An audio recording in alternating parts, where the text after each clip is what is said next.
Alright guys, I've located another bedfish.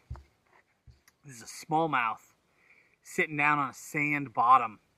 Now smallies, when they're on that sand, they typically burrow down a deep bed. They'll really wash it out. So there might be like a 4 to 6 inch lip going into that thing, and then they typically sit right down in the bottom. What I'm throwing is a white huddlebug, just on a football head. We'll give you a link to that. Pretty light line, 20-pound braid, 10-pound mono for shock absorption, but only 10-pound so that I don't spook the fish. Because these smallies, you know, some smallmouth, they're not line shy at all. A lot of times when you get smallmouth on beds, they're crazy. But in this particular lake, they tend to get pretty line shy. So all the way down to 10-pound. And then I'm flipping in there and I'm just letting that fish pick it up. And we'll get you some underwater footage of what's going on down there. But what I often do is I'll let that fish pick that bait up 2, 3, 4, 5 times before I set the hook. And that may seem crazy. The reason why I do that is every time they pick it up and you don't set the hook, they spit it out on their own. It's a positive interaction with the bait, if you will. There's nothing there that says that was a bad idea, right? They didn't get hooked. So the next time they eat it, they tend to hit it harder. Next time, harder. Because you know, bedfish, they're not typically eating the bait for food. They're just trying to get it out of that nest. They're just cleaning up, basically, protecting the nest. So a lot of times they'll just barely get that bait. And if you do hook them, it's just a skin hook. A lot of them will jump off, especially smallmouth, because they go so crazy after you hook them. So I'll let them eat that bait again and again and again and again until I'm confident they're choking it. Then when I finally hook them, I've got them pinned and they're not coming off. So let's head back over to that bed, put the bait down there, see how this goes.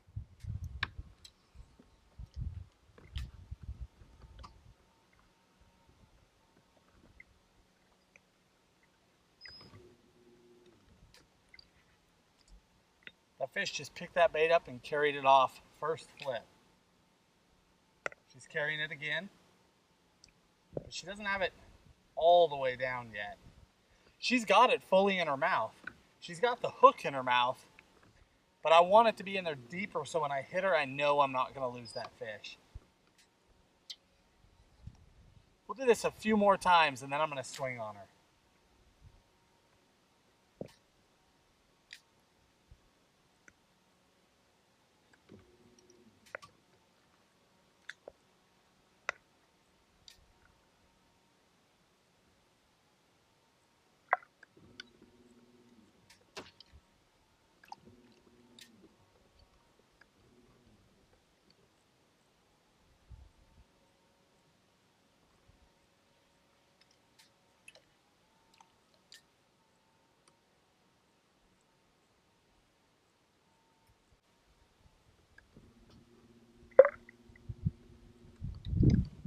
Okay, this will be the one.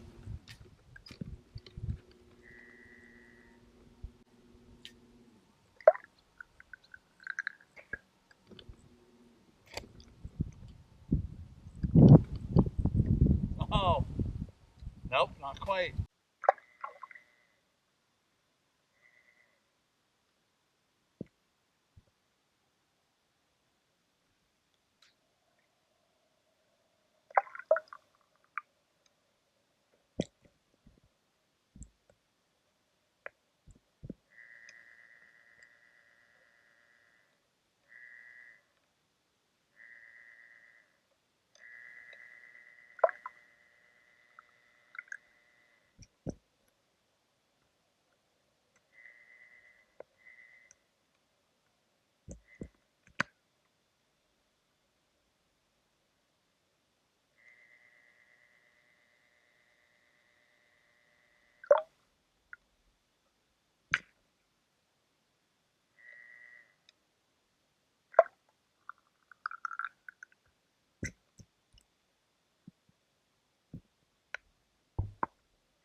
Nope, not quite.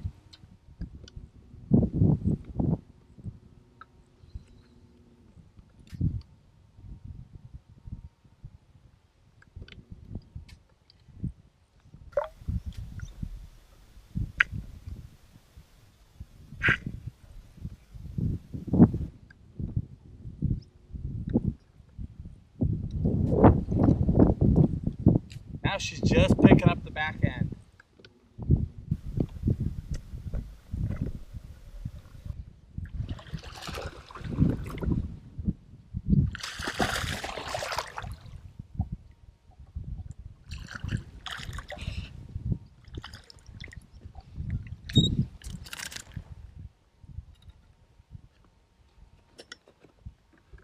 You turn the boat so you can see the fish.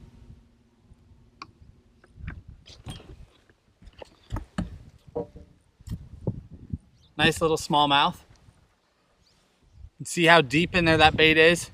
It even punched out the side over here. By waiting, we get a good solid hookup, and that fish isn't coming off. Let's put him right back. Now keep in mind, I probably could have swung on that fish sooner.